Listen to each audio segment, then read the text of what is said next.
so today we're going to try S'mores Bean Flicker. Now by the can it does say Bean Flicker S'mores. This is by Oddside Ale. I do not believe I've reviewed the regular Bean Flicker. Now the regular Bean Flicker is a coffee blonde.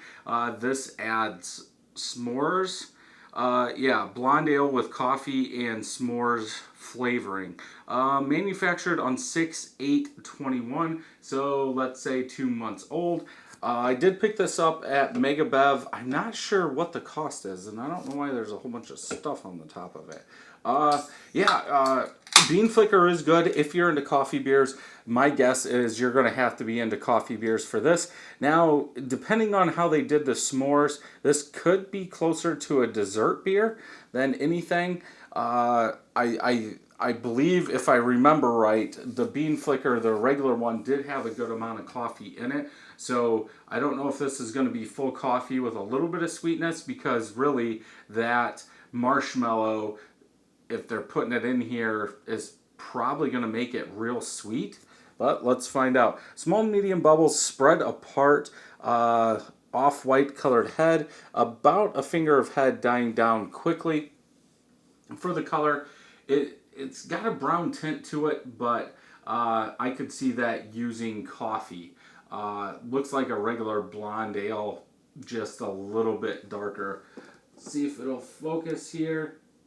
So yeah, you're seeing it a little bit more orange than I am, but yeah, good color. Let's go ahead and smell.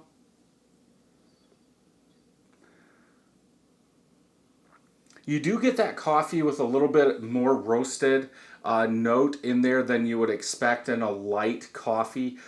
Sweetness, that probably that roasted marshmallow is what it is. You're just getting all that sweetness.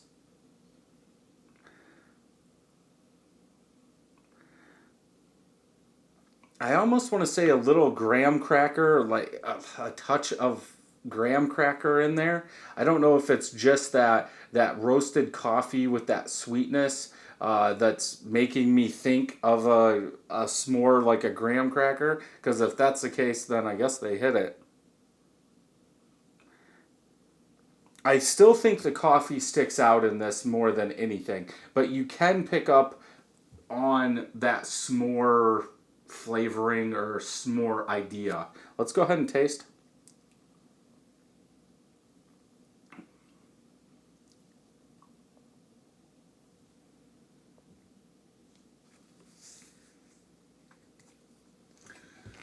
Kind of weird. Up front, it's like that blonde ale, like almost a standard blonde ale.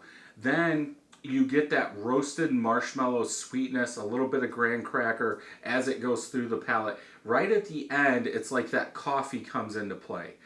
After your palate warms up to it, you get that coffee, but it seems like on the sides, I get that roasted or that toasted marshmallow sweetness in there.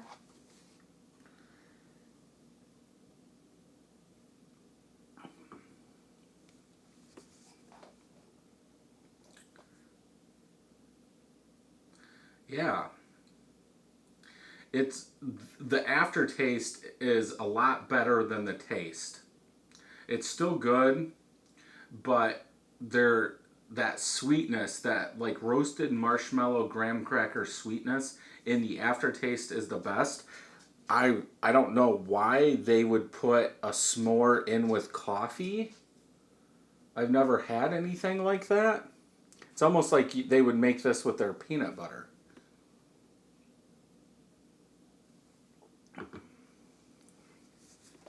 Overall, I would have to go with a 3.5. I don't think the coffee and the s'more works together that well. A lot more sweetness. That coffee is covered up. It's still drinkable. Yeah, so 3.5 out of 5 for me. Let's check Untapped.